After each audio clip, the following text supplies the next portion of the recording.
नमस्कार दोस्तों, India speaks daily के फॉरेन न्यूज बुलेटिन में आपका बहुत बहुत स्वागत है। मैं हूं आपके साथ रति अग्निहोत्री। इस बुलेटिन में हम आपको लगातार जानकारी देते रहेंगे देश और दुनिया से जुड़ी तमाम खबरों के बारे में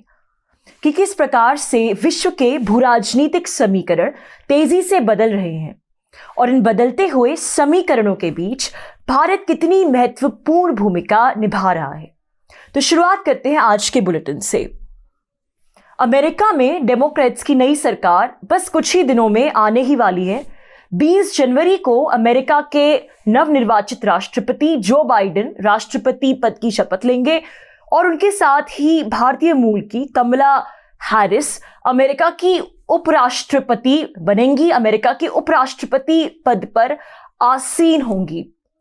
तो जो बाइडेन की सरकार के अंतर्गत किस प्रकार से अमेरिका की पॉलिसीज बदलेंगी, किस प्रकार का परिवर्तन आएगा, अमेरिकी नागरिक किस प्रकार की अपेक्षाएं रख सकते हैं बाइडेन सरकार से और विश्व किस प्रकार की अपेक्षाएं रख सकता है जो बाइडेन से, इस बात पर, इन सभी बातों पर हम चर्चा करेंगे आज। जो बाइडेन ने अमेरिका के लिए 1.9 ट्रिलियन US$ के आर्थिक राहत पैकेज की घोषणा की है और कोरोना वायरस से अमेरिकी अर्थव्यवस्था को जो क्षति पहुंची है, जो नुकसान पहुंचा है, उसकी भरपाई के लिए ये पैकेज है। और इस पैकेज के अंतर्गत हर अमेरिकी के अकाउंट में, उसके खाते में सीधे सीधे $1400 पहुंचेंगे।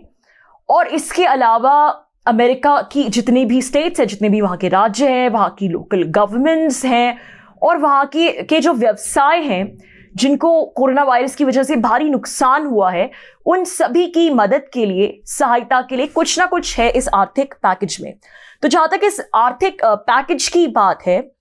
तो इस आर्थिक पैकेज की घोषणा का समय बहुत महत्वपूर्ण है और ये बहुत जरूरी पैकेज है इस समय के लिए, क्योंकि एक ऐसा समय है जब अमेरिका में कोरोना वायरस अपनी चरम सीमा पर है और आंकड़ों पर अगर यकीन करें तो औसतन जो है बहुत ही बुरी स्थिति से गुजर रहा है। प्रतिदिन 2 lakh corona virus cases America में सामने आ रहे हैं और ये वाकई बहुत ही चिंताजनक स्थिति है अमेरिका के लिए। तो अब ये तो रही बात आर्थिक राहत पैकेज की, लेकिन इसके अलावा जो सबसे महत्वपूर्ण मुद्दा है जिस पर हम आज बातचीत करेंगे वो है कि इंडो पैसिफिक को लेकर बाइडेन सरकार की, जो बाइडेन की क्या नीति रहेगी। क्योंकि जहां तक इंडो पैसिफिक का सवाल है तो उसे लेकर डोनाल्ड ट्रंप की नीति, ट्रंप सरकार की नीति बेहद आक्रामक, बेहद रैडिकल रही और बल्कि इंडो पैसिफिक को लेकर ट्रंप सरकार ने बाकायदा एक पूरा विजन सामने रखा और इस विजन के अंतर्गत जो क्वाड की ग्रुपिंग है, भारत, ऑस्ट्रेलिया, जापान और अमेरिका, इस ग्रुपिंग का और भी ज्यादा सशक्तिकरण हुआ ट्रंप के कार्यकाल में और इनकी जो साझेदारी है क्वाड ग्रुपिंग के देशों की विभिन्न क्षेत्रों में वो और भी ज्यादा सशक्त हुई और इन सभी देशों के बीच एक समान मत बना कि इंडो पैसिफिक में जो चीन का वर्चस्व है, जो चीन का बढ़ता वर्चस्व है, उसे किसी प्रकार से काउंटर करना होगा ताकि एक इंडिपेंडेंट इंडो पैसिफिक क्षेत्र बन सके।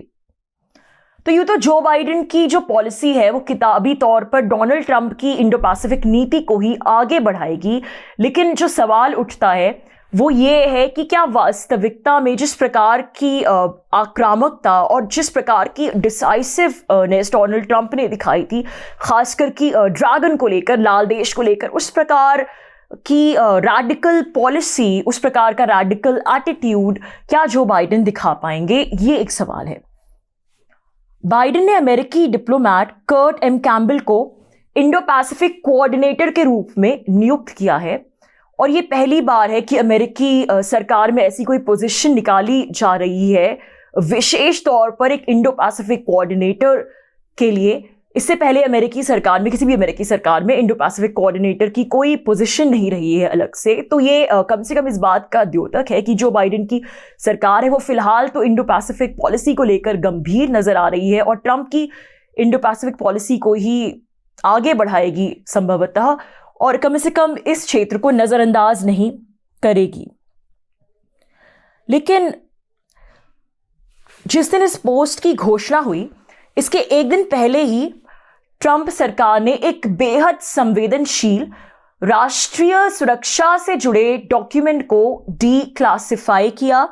और जो अमेरिका में क्लासिफाइड डॉक्यूमेंट्स होते हैं उसका मतलब ये होता है, इसका अभिप्राय ये होता है कि ये डॉक्यूमेंट्स जो है ये इन्हें फॉरेन नेशनल्स, विदेशों के नागरिक, दूसरे देशों के नागरिक एक्सेस नहीं कर सकते, देख नहीं सकते। ये सीक्रेट डॉक्यूमेंट्स होते हैं, गुप्त डॉक्यूमेंट्स होते हैं। तो ये जो डॉक्यूमेंट डीक्लासिफाई किया ट्रंप सरकार ने, ये 2018 का डॉक्यूमेंट है और ये अमेरिका की जो इंडो पैसिफिक स्ट्रैटेजी है उससे संबंधित है। इस डॉक्यूमेंट में पूरा विवरण है अमेरिका की इंडो पैसिफिक स्ट्रैटेजी का। और ये डीक्लासिफिकेशन ही अपने आप में एक प्रेसिडेंट है जो कि शायद पहली बार हुआ है अमेरिका की राजनीति में, अमेरिका के राजनीतिक इतिहास में, क्योंकि इसको समय से बहुत पहले डीक्लासिफाई कर दिया गया इस डॉक्यूमेंट को। अगर पारंपरिक तौर पर देखा जाए तो इस डॉक्यूमेंट को 2048 में डीक्लासिफाई होना था और तभी इस डॉक्यूमेंट को पब्लिक डोमेन में आना था। लेकिन ट्रंप सरकार ने इस पारंपरिक नियम के खिलाफ जाके बहुत जल्दी इस डॉक्यूमेंट को 2021 में ही डीक्लासिफाई कर दिया। तो ये एक बहुत ही अहम बात है और ये एक विडंबना ही है हालांकि, जो कैपिटल हिल में जो हिंसा हुई और जो घटनाएं हुई उसको लेकर उन घटनाओं की जो मीडिया कवरेज रही वो नकारात्मक रही, और जो कि होना भी चाहिए क्योंकि वो घटनाएं निंदनीय थी। लेकिन इससे क्या हुआ कि डोनाल्ड ट्रंप सरकार की इतनी बदनामी हो गई कि ये स्ट्रैटेजिक सिक्योरिटी से जुड़ा जो डॉक्यूमेंट है, इसकी जो रिलीज है उस पर उस प्रकार की चर्चा नहीं हो पाई मीडिया में, और इस बात को मीडिया में उतनी तवज्जो नहीं मिली, इतनी पॉजिटिव कवरेज नहीं मिली जितनी की शायद मिलनी चाहिए थी। तो ये डॉक्यूमेंट के डीक्लासिफाई होने का